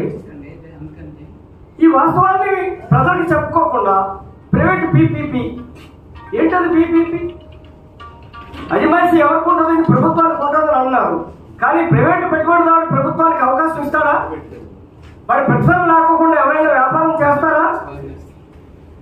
ఇది ఒక వ్యాపార సంస్థగా మార్చేసి ప్రజల హక్కులు భంగం రాదని చెప్పి నమ్మబడుతున్నటువంటి విధానాన్ని ఖచ్చితంగా ప్రజల్లోకి తీసుకుని వెళ్లాల్సినటువంటి అవసరం ఉంది. మిత్రులు, నేను వచ్చేప్పుడు నరసింహరావు గారు మాట్లాడుతున్నాను. వారి విధానమే ప్రజల పక్షాల నుండి పోరాటం చేయటం. దాన్ని ప్రజలు వేళ కష్టం వస్తే వీళ్ళు కావాలి, ఎలక్షన్ వస్తే డబ్బు ఇచ్చినటువంటి వాడు కావాలి. ఈ దొంగ విధానాన్ని ప్రజల్ని అట్లా మలిచేశారు పాలకులు, ఏ పార్టీ వారైనా. ఈ దొంగ విధానాన్ని ఖచ్చితంగా ప్రజల్లోకి తీసుకెళ్ళగలిగినటువంటి ఒక కార్యాచరణ కావాలి. గతంలో కూడా నేను మిత్రులతో ముచ్చటించాను కూడా. నేను దళిత మహాసభ కారంచేడు, చుండూరు, నీరుకొండ, పిప్రా, దొంతాలు, కొత్తకోట, లక్ష్మీపేట వరకు, ఢిల్లీ వరకు ఒక రైలు కోచ్ బుక్ చేసి తీసుకుని వెళ్ళి ప్రజల హక్కుల కోసం, మానవ హక్కుల కోసం పోరాటం చేసిన వాళ్ళు ప్రధానమైన భూమికి పోషించిన వాడిని. అలా నుక్కని కారణాలు ఎక్కడ ఏ రకమైనటువంటి సామాజిక వివక్ష జరిగినా కానీ మేము పోయి అక్కడ చేయగలిగిన చేసి వాళ్ళకి అనేక విధాలుగా వెన్నుదన్నుగా నిలిచినటువంటి పోరాటాలు చేశాం. అట్లాగే మానవ హక్కుల కోసం పోరాటం చేసినటువంటి పెరియార్ గారి విగ్రహాన్ని బీచ్ రోడ్లో అప్పుడు ఉన్నటువంటి వారందరినీ వ్యతిరేకించి పెట్టగలిగాం. ఇదిగో మిత్రులు బాలాసా నుంచి, భారత సమాజం నుంచి లోకరాజు గారు ఇక్కడే ఉన్నారు. మన మిత్రులందరూ సహకరించారు. ఇంత సమాజంలో మానవ విలువల పరిరక్షణకు కావాల్సినటువంటి ఏ ప్రయత్నాలు అయినా కానీ కలిసి వచ్చేటువంటి మిత్రులతో మనం కలిసి మమేకమయ్యే ఉద్యమాన్ని నిర్మించి ప్రజల్లోకి తీసుకుని వెళ్తే చెప్తే ఇది ప్రధాన ఉద్యమంగా మనం మలచగలిగితేనే మనం అనుకున్నటువంటి ప్రయోజనం చేకూరుతుంది. లేకపోతే మాత్రం పాలకులు చాలా దుర్మార్గంగా, చాలా ద్వంద్వనీతితో ఉన్నటువంటి ప్రజల్ని రకరకాలుగా ప్రలోభపెట్టి వెడదీసి వాళ్ళ పబ్బం గడుపుకుంటున్నటువంటి తీరును మనం అనేక సంవత్సరాలుగా చూస్తా ఉన్నాం. ఏ పార్టీ వారైనా ఇప్పుడు మాలాంటి పోరాటం ఉద్యమాలు చేసిన వాళ్ళు కూడా గత్యంతరం లేని స్థితిలో కొన్ని రాజకీయ పార్టీలు సపోర్ట్ చేయాల్సిన పరిస్థితికి ఇవాళ వచ్చిందని. అయినా కానీ సమయం వచ్చినప్పుడు మానవ హక్కుల కోసం, ఆత్మాభిమాన ఉద్యమం కోసం పోరాటం చేయడానికి మేము ఎప్పుడు ముందు వరుసలోనే ఉంటాం. మరి ఇవాళ ఈ విద్యా విధానం, మెడికల్ విద్యా విధానం అనేటువంటిది కేజీహెచ్ ఉందండి. అనేక మంది పేదవాళ్ళు వచ్చి అక్కడ వైద్యం చేయించుకుంటూ ఉన్నారు. కానీ గత ప్రభుత్వంలో ఆరోగ్యశ్రీ వచ్చిందండి. ఓకే, ఎంతో కొంత పేదవాళ్ళకి డబ్బిస్తున్నారండి. అవేళ కూడా మేము చాలా బ్రహ్మాండమైన కార్యక్రమాలు చేస్తాం. ఆరోగ్యశ్రీ ద్వారా కోట్లాది రూపాయలు అక్కడ ఉన్నటువంటి ప్రైవేట్ హాస్పిటల్ తగినట్టే కంటే ప్రభుత్వ హాస్పిటల్ని ఈ డబ్బుతో డెవలప్ చేయడానికి ఇప్పుడు ఎవరో మిత్రులు చెప్పారు, రెడ్డిగా చెప్పినట్టున్నారు. అంటే ప్రభుత్వ ధనాన్ని ఏదో రూపాయల ప్రైవేట్ వ్యక్తులకు ఇచ్చేటటువంటి ఒక దుర్మార్గమైన కుట్ర నేడు పాలకులు చేస్తూ ఉన్నారు. ఈ కుట్రను ఖచ్చితంగా ప్రజల్లోకి తీసుకుని వెళ్ళాలి. ఆ తీసుకుని వెళ్లే బాధ్యత సమాజ హితులైనటువంటి కమ్యూనిస్ట్ పార్టీకి సంబంధించినటువంటి వారు నిరంతరం వాడు ఎర్రజెండా పట్టుకుని ప్రజల్లో ఉండి వాళ్ళు ఉద్యమాలు చేస్తున్నారు. వాళ్ళు చేస్తున్న ఉద్యమాన్ని అర్థం చేసుకునే స్థితి ప్రజలకి లేదా ప్రజల్ని ఆ స్థాయికి మన ఉద్యమ సంస్థలు మోటివేట్ చేయలేకపోతున్నాయా అనేది నాకు ఒక పరిష్కారం లేని ప్రశ్నగా అనేక సంవత్సరాలుగా ఉంది. వాళ్ళు మధ్యలో సంఘాలు వస్తా ఉన్నాయి, ఏదో ఉవ్వెత్తులు ఉద్యమం చేస్తున్నారు. దళిత మహాసభ కత్తిపల్పాల గారి నాయకత్వం వచ్చింది. ప్రజలు బ్రహ్మాండంగా వేలాదిగా ర్యాలీలు చేయించగలిగాం. ఢిల్లీ బోట్ క్లబ్ వరకు వేలాది మందిని తీసుకుని వెళ్ళి పోరాటం చేస్తాం. ఆ సమస్యతోనే ఆ పోరాటం పక్కకు పోయింది. ఒక నిర్మాణాత్మకమైనటువంటి ప్రజా ఉద్యమాన్ని కానీ మనం తీసుకుని వెళ్ళగలిగితే పాలకులు ఒళ్ళు దగ్గరెట్టుకుని ప్రజలు ఎప్పుడైతే తిరుగుబాటు చేస్తారో మన పడగొట్టిస్తారో భయం వచ్చి వాళ్ళు ఆచితూచి నిర్ణయాలు తీసుకుంటారు. లేకపోతే మోడీ వచ్చిన తర్వాత ఆయన ఎంతో దుర్మార్గంగా అంటే పేపర్లో చూశాను, 77 అడుగుల శ్రీరాముడి విగ్రహం అంట. అంటే వాడి జోలికి పోతే కొంతమంది బాధపడతాడు కానీ పెద్దగా చెప్పకూడదు. కానీ ఏంటంటే ఈ దేశాన్ని ఎటు తీసుకెళ్తున్నారు? రామన్ రాజ్యంలో ఎంత దుర్మార్గమైన అనుసరణ సాగింది. దాన్ని వేళ మన నెట్టిన తెచ్చి ఈ ఆయుధాలుగా భావాలంతా కూడా వలసవాదుల భావాలంతా కూడా భారతదేశ శ్రీనివాసమైనటువంటి భూమిపుత్రుల మీద రుద్దేటువంటి కుట్రలో ఈ బీసీ అని చెప్పుకొని మేకవల్లిపుల్లా వ్యవహరిస్తున్నటువంటి మోడీ గారి యొక్క విధానం అంతా కూడా ఆర్య సమాజం యొక్క అభివృద్ధి కోసం ప్రయత్నం చేస్తూ ఉన్నారనేటువంటి మనకి అనేక సందర్భాల్లో రూఢి అవుతా ఉంది. అంచేత ఒకటి ప్రజా హక్కులను పరిరక్షించుకుంటూ, రెండు మతం ద్వారా చేస్తున్నటువంటి దుర్మార్గమైన దోపిడీ దౌర్జన్యాలను కూడా మనం ప్రజలకు తీసుకుని వెళ్లాల్సిన అవసరం ఉందని చెప్పి భావిస్తూ మన మిత్రులు చేయటువంటి భవిష్యత్తు కార్యక్రమానికి నేను కూడా మీతో పాటు కలిసి రావడానికి సిద్ధంగా ఉన్నాను. రాజకీయాలకు అతీకని తెలియజేస్తూ ముగిస్తున్నాను. ఎంపీ పద్ధతిలో చేయడం అనేది కరెక్ట్ కాదనేది మొట్టమొదటిసారిగా రాష్ట్ర వ్యాప్తంగా టీవీపీఎస్ డిహెచ్పిఎస్ కలిసి చేసి విశాఖపట్నంలో ప్రారంభమైంది. అలాగే అంబేద్కర్ మెమోరియల్ సొసైటీ ఆఫీస్లోనే ఇక్కడ అతను పిలిచి మేము మీటింగ్ పెట్టడం జరిగింది. ఆ తర్వాత రాష్ట్ర వ్యాప్తంగా జరిగింది. అసెంబ్లీ కూడా జరిగినప్పుడు అసెంబ్లీ సమావేశాల్లో కూడా ప్రతిపక్షాలన్నీ కూడా దాన్ని పట్టుకొని ఇది సరైన కాదని చెప్పేసి నిరసన తెలియజేయడం జరిగింది. ఇక్కడ మనకి మిత్రులందరూ చెప్పారు, ఇష్యూ ఏంటంటే దానివల్ల అవకాశాలు అందుకోలేకపోవడం అనేది ఒకటి. రెండోది ఏంటంటే మనం ఆలోచించవలసింది ఏంటంటే ఇది కాన్ఫ్లిక్ట్ ఆఫ్ ఇంట్రెస్ట్ అని మనకు ఉంటుంది. ఏంటంటే ప్రైవేట్ వాళ్ళకి నాకు డబ్బులు కావాలా, మనకేమో మన పిల్లలకి ఉచితంగా చదువు కావాలా. సో వాడి ఇంట్రెస్ట్ ఏంటంటే కాన్స్టిట్యూషన్కి వ్యతిరేకమైనటువంటి ఇంట్రెస్ట్ కాదు, రాజ్యాంగానికి వ్యతిరేకమైనటువంటి ఇంట్రెస్ట్ వాడిది, రాజ్యాంగం అనుకోవాలనుకున్నది.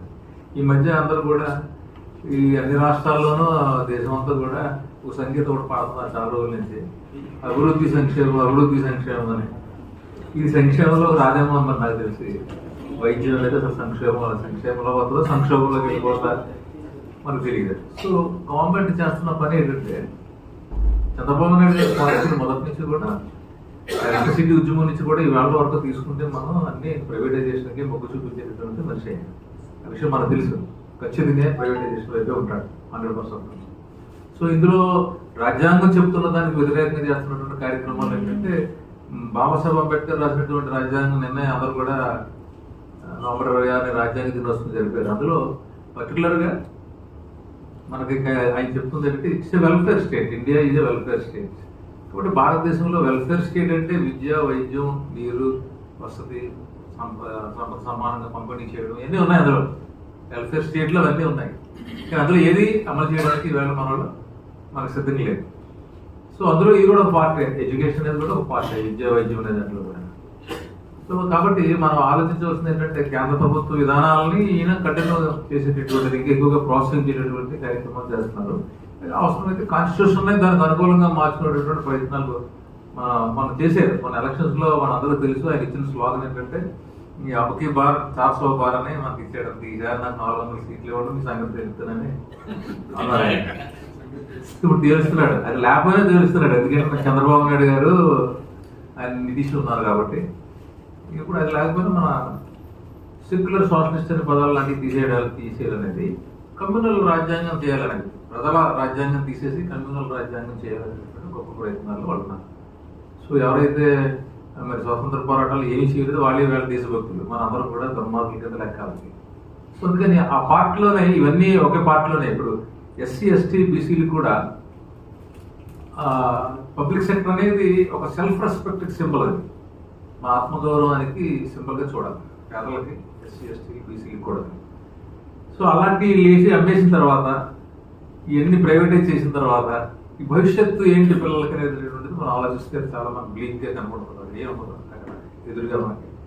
కాబట్టి ఈ విషయంలో తల్లిదండ్రులు ఎవరైతే ₹1,00,00,000 కట్టి, ఎవరైతే సంవత్సరానికి 1 కోటి కట్టి చదవగలరో వాడు మాత్రమే మెడికల్ కాలేజీలో అడుగు పెట్టగలరు.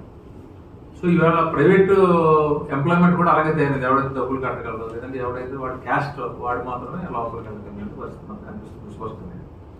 సో అందుకని దీనికి వ్యతిరేకంగా మనం స్టూడెంట్స్ని ఎక్కువ మందిని మొబైలైజ్ చేయడం ద్వారా తల్లిదండ్రులు ఎవరైతే సఫర్ అవుతారో రేపు అది లేకపోవడం ద్వారా ఎవరైతే ఎక్కువ మంది సఫర్ అవుతారో వాళ్ళతో చేయడం ద్వారా, అలాగే ఎస్సీ, ఎస్టీ, బీసీ సంఘాలు చాలా ఉన్నాయండి. నేను ఒకరోజు ఈవినింగ్ నాకు ఈ విషయం తెలుస్తుంది. సో వాళ్ళందరినీ మనం ఒక ఐక్యవేదిక కింద చేయడం, దానికి వెనకాల మనకి పొలిటికల్గా ఏ పార్టీ అయితే మనకు కలిసి వస్తుందో వాళ్ళందరితో కలుపుకుని పోవడం ద్వారా దీనికి ఏదైనా మొమెంటం ఒక ఉద్యమ రూపాన్ని తీసుకురావాలి. దళిత హక్కుల పోరాట సమితి తరఫున లేదంటే అంబేద్కర్ మెమోరియల్ సొసైటీ తరఫున నేను మీకు సంపూర్ణ మద్దతు తెలియజేస్తాం. నాకు ఈ అవకాశం ఇచ్చాను. కేంద్రంలో ఏదైనా ఒక నిర్ణయం చేస్తే చాలు, చంద్రబాబు నాయుడు గారు అందరికంటే ఎక్కువ మార్కులు అనేది కొట్టియడానికి నేను అమలు చేసేస్తాననేది ఈరోజు ప్రకటించిన పద్ధతి అనేది ఈరోజు చేస్తూ ఉన్నారు. ఈరోజు ప్రపంచంలోని అనేక దేశాల్లో ఈరోజు అనేది విద్య కానీ వైద్యం కానీ అవన్నీ కూడా ప్రభుత్వ రంగంలో ఉంటే, దురదృష్టవశాత్తు ఈరోజు అనేది భారతదేశంలో 150 కోట్ల మంది ఉన్న దేశంలో మాత్రం ఈరోజు అనేది ప్రైవేటీకరణ విధానాలు అనేది కార్పొరేట్ వ్యక్తులకి అనేది ప్రోత్సహించడం కానీ, అలాగే ప్రైవేటీకరణ విధానాలు అనేది ఈరోజు అనేది ఎక్కువగా ప్రోత్సహిస్తున్నారు. ఈరోజు పీపీపీ పద్ధతుల్లో ఈరోజు ఏదైతే 10 మెడికల్ కాలేజీలు ఉన్నాయి కూడా అవన్నీ కూడాను ఈరోజు ప్రభుత్వ రంగంలోనే కొనసాగించాలి. విద్య, వైద్యం ఈ రెండు ప్రభుత్వ బాధ్యత. ఇది ప్రజల యొక్క హక్కు. ఇది గుర్తించాలని చెప్పి మన రాజ్యాంగంలో అప్పుడు రాసుకున్నాం.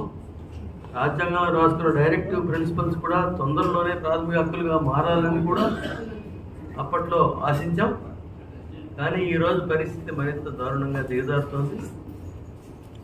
ఈ ప్రైవేట్ కళాశాలల సబ్జెక్టు దగ్గరికి వచ్చారంటే ఇప్పటికీ మన ప్రజారోగ్య వేదిక మొత్తం రాష్ట్ర వ్యాప్తంగా అనేకమైనటువంటి పెద్ద పెద్ద మహాసభలు నిర్వహించింది. ముఖ్యంగా పివి రమేష్ గారిని ఒక రిటైర్డ్ ఐఏఎస్ ఆఫీసర్ గారు ఈ సమావేశాల్లో పార్టిసిపేట్ చేసి చాలా కూలంకషంగా ఈ సబ్జెక్ట్ మీద వివరాలన్నీ ఇచ్చారు. ఏ మాత్రం ఇంకిత జ్ఞానం ఉన్న ప్రభుత్వాలు అయితే అంతకంటే ఎక్కువ అక్కర్లేదు. కానీ మనిషికి ఒక మాట అన్నారు. ఇన్ని మాటలు ఇంతమంది ఉపన్యాసాలు చెప్పి ఇది తప్పురా నాయన అని చెప్పినా సరే ఆ జ్ఞానం లేకుండా పైపెచ్చు వీళ్ళ మీద ఎదురుదాడి చేస్తున్నారు. మన డబ్బులు చెప్పేసి ఎక్కడి నుంచి వస్తాయండి డబ్బులు అని చెప్పి చాలా అహంకారంగా అతను ప్రశ్నిస్తున్నాడంటే ఇంకా దీని పరిస్థితి ఏంటో మనం ఎలా దీన్ని ఎదుర్కోవడానికి మనం ఎలాంటి కార్యక్రమాలు చేసుకోవాలో వీటన్నిటి మీద మనం ముమ్మరంగానే పనిచేయాల్సిన అవసరం ఉంది. ఇప్పుడు ఈఎస్ఐ ఉందనుకోండి, ఒక చిన్న ఎగ్జాంపుల్ చెప్తున్నాను. ఒక హాస్పిటల్తో కలిసి పనిచేస్తాను నేను. ఆ హాస్పిటల్లో పనిచేసే ఒక ఎలక్ట్రీషియన్కి ఈఎస్ఐ ఉంది. ఆ ఈఎస్ఐ కోసం అతనికి ఉన్నటువంటి ఒకరోజు బ్రెయిన్ స్ట్రోక్ వస్తే ఆ హాస్పిటల్కి వస్తే అతను వెంటనే ఇతనికి అర్జెంటుగా ట్రీట్మెంట్ కావాలని చెప్పి ఒక న్యూరో సర్జన్ దగ్గరికి పంపిస్తే ఆయన వెంటనే అడ్మిట్ చేసి చాలా టైంకి పంపించారండి. లేట్ అయ్యి ఉంటే అతనికి ఇంకో నోట్లోంచి మాట కూడా వచ్చుండేది కాదు. చాలా టైంకి పంపించారని మమ్మల్ని అభినందించారు. కానీ ఈఎస్ఐకి పరిగెత్తి ఏమంటే ఇలా మా వాడికి ఇలా వచ్చిందని అడిగితే మీరు వెళ్ళే ముందర మా దగ్గరికి రావాలి, వచ్చిన తర్వాత మేము రెఫర్ చేస్తే మీరు ట్రీట్మెంట్ తీసుకోవాలి. కాబట్టి ఇప్పటి వరకు మీకు అయిన ట్రీట్మెంట్ మొత్తానికి డబ్బులు మీరే పెట్టుకోవాలి. ఇక మించి కావాలంటే ఇప్పుడు రిజిస్టర్ చేసుకోండి, తర్వాత ట్రీట్మెంట్ అవుతూ ఉన్నారు. ఆ 1.5 రోజుకి 1,40,000 అతనికి బిల్లు అయింది. ఇంత దారుణమైనటువంటి పరిస్థితులు ఉన్నాయి మన దేశంలో. ఇంత విచిత్రం అంటే మనసు లేదన్నమాట దానికి. కాబట్టి ఇక ప్రైవేట్గా మారిపోయి డాక్టర్లందరూ ప్రైవేట్ చదువులు చదివితే ఎలాంటి పరిస్థితులు వస్తాయో ఇటు చిన్న ఊహించుకోవడానికి ఒక చిన్న ఉదాహరణ కింద నేను చెప్పాను. కాబట్టి ఈ పరిస్థితి పోయి ప్రజలందరికీ విద్య వైద్యం అందాలి అని అంటే ఈ దేశంలో మనం ఆశించినట్టు రాజ్యాంగంలో ఆశించిన ఈక్వాలిటీ ఆఫ్ ఆపర్చునిటీ ఇవన్నీ రావాలంటే మాత్రం ఇది చాలా దారుణమైన స్టెప్. దీనికి వ్యతిరేకంగా మనం మళ్ళీ ఇవాళ రెజల్యూషన్ పాస్ చేస్తాం. విషయానికి మీరందరూ రావడం చాలా ఉత్సాహాన్ని ఇచ్చింది అందరికీ. ఎందుకంటే గత నెల 19వ తారీఖు నాడు ఈ రాష్ట్ర స్థాయి రౌండ్ టేబుల్ సమావేశం జరగటం, దాంట్లో ఒక రాష్ట్ర స్థాయి కమిటీ రాజకీయ పార్టీలు, ప్రజా సంఘాలు, మహిళా సంఘాలు, విద్యార్థి సంఘాలు అందరూ కలిసి. దీనికి కారణం ఏంటంటే పొద్దున్న నుంచి మనం 11 గంటల నుంచి మనం వింటూనే ఉన్నాం. అనేక రకాలైనటువంటి అభిప్రాయాలు అలాగే కోణాలు మనం చూసుకోగలిగిన. అయితే అతి ముఖ్యమైనది ఏంటంటే దీంట్లో దళిత సంఘాలు లేకపోతే బ్యాక్వర్డ్ క్లాసులు దాంతో పాటు అతి ఇంపార్టెంట్ ఏంటంటే ఏ కులంలో ఉన్నా కూడా, మెరిట్ స్టూడెంట్స్ ఏ కులంలో ఉన్నా కూడా వాళ్ళు కూడా నష్టపోయేటువంటి పరిస్థితి. ఇదే అతి ముఖ్యమైనటువంటి విషయం. దాంతోపాటు అది ముఖ్యమైనది, ఇది కూడా ముఖ్యమైనది, మనం దాన్ని మర్చిపోకూడదు.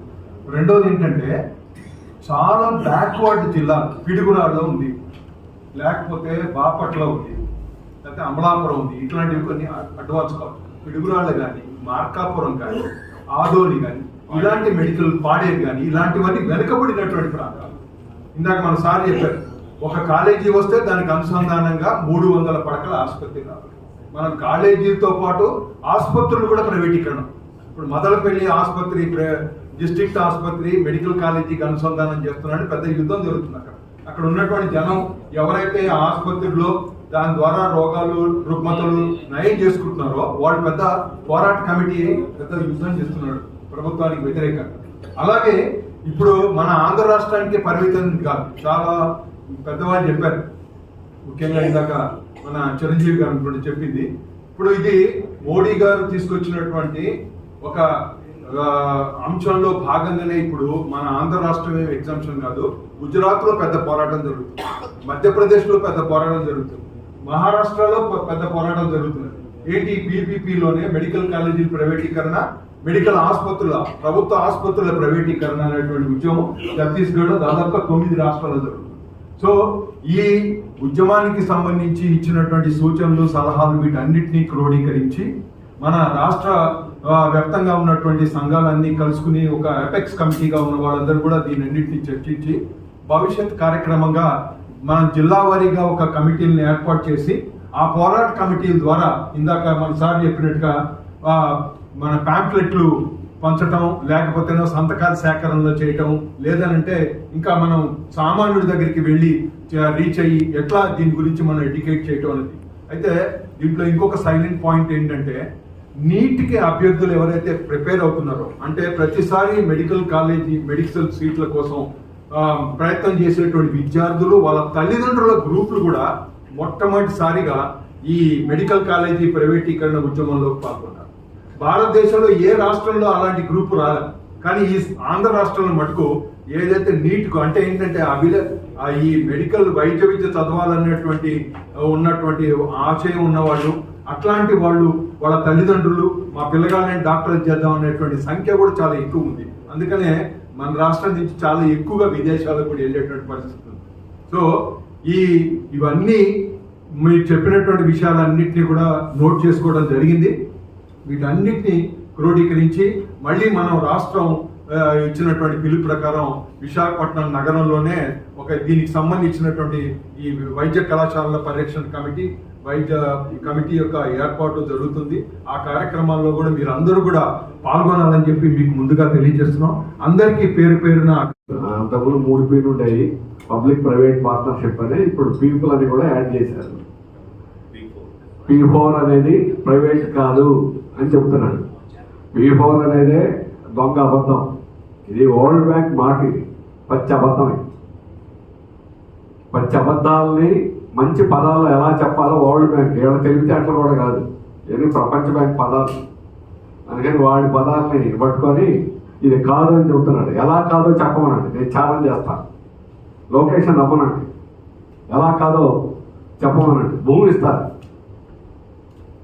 భూమి వాళ్ళు ఇస్తారు, బిల్డింగ్ వాళ్ళు కడతారు, ప్రైవేట్ వాళ్ళకి అప్పచెప్తారు. ప్రైవేట్ కాక ఏమవుతుంది? ఎవరు యాజమాన్యం? ఎవరు? ప్రైవేట్ కాదా?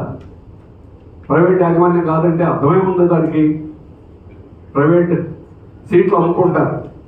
చెప్పారు కదా, లక్ష్మణరెడ్డి గారు చెప్పారు కదా, ప్రతి మెడికల్ కాలేజీ ప్రైవేట్ వాడు 150 నుంచి 200 కోట్లు అందరూ లాభాలు గడించేవాడే. లాభాలు ఎవరికి వస్తాయి? గవర్నమెంట్కి వస్తాయా? ప్రైవేట్ వాడికి వస్తాయి. అందుకని ప్రైవేట్ వాడికి అప్పచెబుతూ ప్రైవేట్ కాదని నీకు ధైర్యం ఉంటే డైరెక్ట్గా చెప్పు. బీజేపీ వాడు డైరెక్ట్గా చెబుతున్నాడు. బీజేపీ వాడు డైరెక్ట్గా చెబుతున్నాడు, నేను స్టీల్ ప్లాంట్ అమ్మేస్తాను, నేను ప్రైవేట్ వాడికి 100% ఇస్తానని చెబుతున్నాడు. నీకు కూడా ధైర్యం ఉంటే చెప్పు. అంతేగాని అబద్ధాలు చెప్పి బొక్కాయిస్తే అవి అబద్ధాలు సరైనది కాదు. పీపీపీ అంటే ప్రైవేటే. గంగవరం 11% ప్రైవేటు గవర్నమెంట్ ఉండేది. ఆ 11% ఎందుకు? 1800 ఎకరాలు భూమి వాడు కొనకుండా వీడి భూమి తీసుకొని మన భూమి మీదే దానికి లోన్ తీసుకొని గంగవరం పోర్టు కట్టాడు. ఇప్పుడు ఏం చేశాడు, ఆ 11% కూడా అదానికి అప్పుడు ఇచ్చారు. కాబట్టి 100% ప్రైవేట్ అయింది. ఏ పీపీపీ అయినా గవర్నమెంట్ వాటాలు ఉంటే ఆ గవర్నమెంట్ వాటాలు వాళ్ళకి అమ్మేస్తారు. 100% నేను రాసిస్తాను. 100% వాళ్ళకి రాసేది, వాళ్ళకి అమ్మేస్తారు. ఎంతకు అమ్మేస్తారో దాని విలువకి దానికి సంబంధం లేదు. ఊరికి ఇచ్చినట్టే లెక్క, కారు చౌక ఇచ్చినట్టే. అందుకని గంగవరం పోర్ట్ ఇప్పుడు ఏముంది, 100% అదాని. ఒకప్పుడు పీపీపీ మోడల్ కడుతున్నాం, దాని మీద పెద్ద ఉద్యమం జరిగింది. సంవత్సర కాలం ఫైరింగ్ జరిగింది, 3 చనిపోయారు. మా మీద 307 కేసులు, 7 ఒకటి కాదు అని అటెంప్ట్ మర్డరే. మేము ఎవరు మర్డర్ చేసాము, ఇంటికి వచ్చి పోలీసులు అరెస్ట్ చేసి ఇంటి దగ్గర అరెస్ట్ చేశారు. ఇంటి దగ్గర నైట్ అంతా ఉన్నారు పోలీసులు, ఏసీపీలు కాపలా నైట్ అంతా. తెల్లవారు మనవాళ్ళు వచ్చిన తర్వాత బయటకు దోసుకొని వచ్చాము, అక్కడ అరెస్ట్ చేసి మేము మర్డర్ చేయబోయామని 307 కేసులు, 7 కేసులు పెట్టారు. అందుకని పీపీపీ పేరుతో ఈరోజు లోకేష్ గారి, చంద్రబాబు నాయుడు గారు చెప్పేది కానీ పచ్చి అబద్ధం. ఇట్ ఈస్ 100% ప్రైవేట్, పబ్లిక్ మాత్రం కాదు. నంబర్ 1. రెండోది, పబ్లిక్ ఉంటే ఏమిటి లాభం అని బయట ఆయన అడుగుతున్నారు.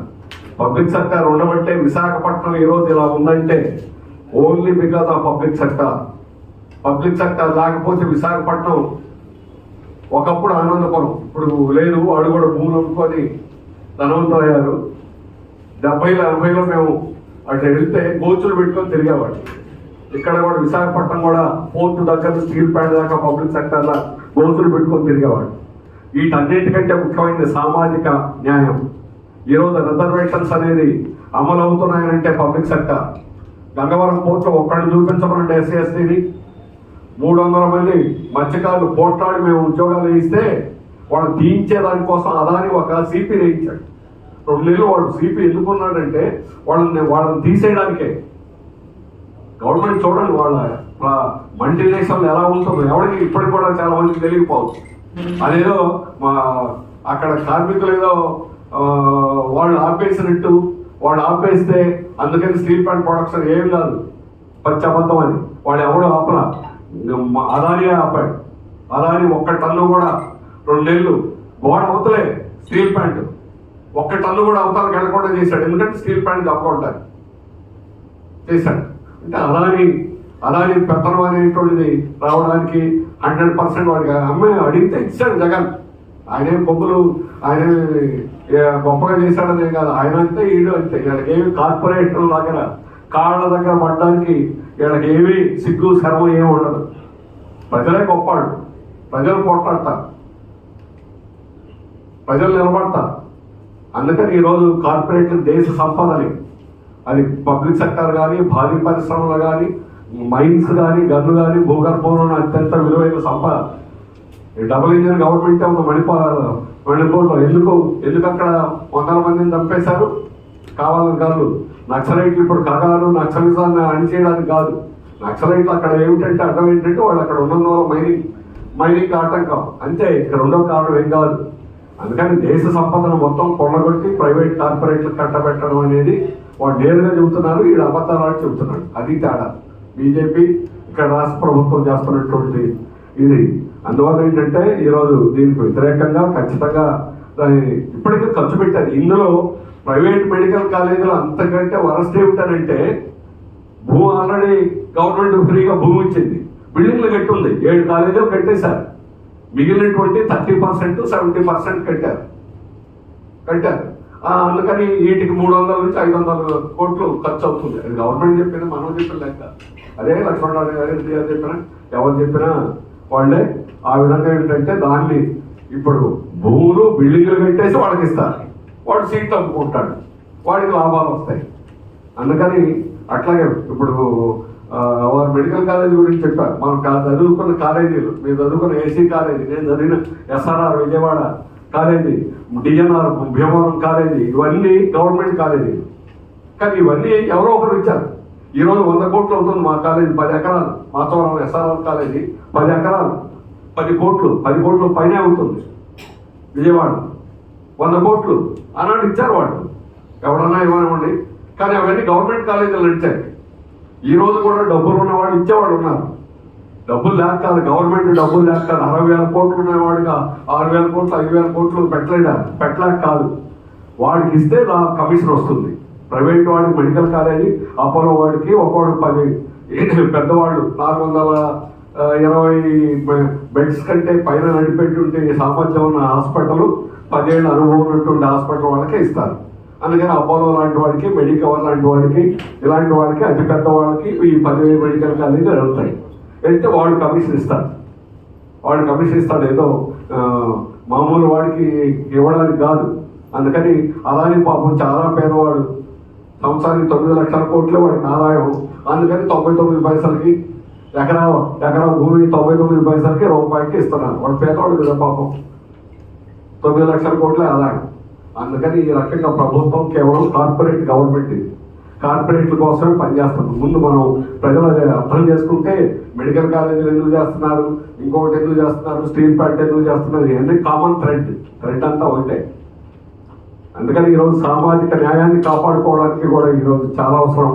మనం ప్రాణాలు తెగించైనా కూడా ఈరోజు ఈ ప్రైవేటైజేషన్ని అడ్డుకోకపోతే తర్వాత తరం వాళ్ళేమో త్యాగాలు చేసి మనకి ఇచ్చారు, మనం ఈరోజు చూస్తా ఉండే వాటిని అప్పగించేస్తే అంతకంటే మనం కూడా తప్పుడు వాళ్ళమే. మన తర్వాత వాళ్ళు, మన బిడ్డలు ఏం చేశావు నాన్న, ఏం చేసావు తాత అంటే మేమేం చేయలేదని చెప్పుకోవాలి. మనం ఏదో చేసి ఉండొచ్చు, కానీ చాలు. ఇప్పుడు చేయాల్సినంత చేయకపోతే ఖచ్చితంగా చాలా ప్రమాదం అనేది ఉంది. స్వాతంత్రం వచ్చిన తర్వాత ఎప్పుడు ఇట్లాంటి ఇంత వరస్ట్ సిచ్యువేషన్ లేదు. ప్రభుత్వం పాలకవర్గం దాడి చేస్తుంది. లేబర్ కోడ్ ఎందుకు, ఆ చట్టాల్లో ఏదో చాలా గొప్పగా లేదు. ఆ ఉన్నదాన్ని కూడా లేకుండా చేయడానికి ఈరోజు లేబర్ కోడ్లు అనే పేరుతో ఉన్న చట్టాలను బ్రిటిష్ కాలంలో 1926లో పోట్లాడి ట్రేడ్ యూనియన్ చట్టం వచ్చింది. ఈరోజు యూనియన్ పెట్టుకోవడానికి లేదు. స్టీల్ ప్లాంట్లో ఏ ఒక్క యూనియన్లో చెప్పాలంటే 100 మందితో రిజిస్ట్రేషన్ చేయించాలి. ఎవడో 100 మంది లేరు, 100 మంది ఉంటేనే చేయాలి రిజిస్ట్రేషన్. ఇప్పుడు అంటే ఇక రిజిస్ట్రేషన్లో ఎవరు సమ్మె చేయడానికి లేదు. సమ్మె చేస్తే అలాంటి వాడు జైలుకి వెళ్ళాలి. వర్కర్కి అయితే 1 రోజు సమ్మె చేస్తే 20 రోజులు జీతం కంటిన్యూ అయిపోవాలి. ఇక యూనియన్ ఉండదు, సమ్మెలు ఉండవు, పోట్లాడు ఉండకూడదు. కానీ ఒకప్పుడు ఏమీ లేనప్పుడే కార్మిక వర్గం పోట్లాడి తెచ్చుకున్నారు. ప్రభుత్వం అనుకోవచ్చు వీటన్నిటిని అణిచేయచ్చని, వాడి తరం కాదు. కార్మిక వర్గాన్ని అయితే మన ట్రేడ్ యూనియన్లో మన బాధ్యత ఏమిటంటే కార్మిక వర్గాన్ని చైతన్యం చేయాలి. మొక్కుబడిగా చేయకూడదు, మొక్కుబడిగా జరుగుతున్నాయి.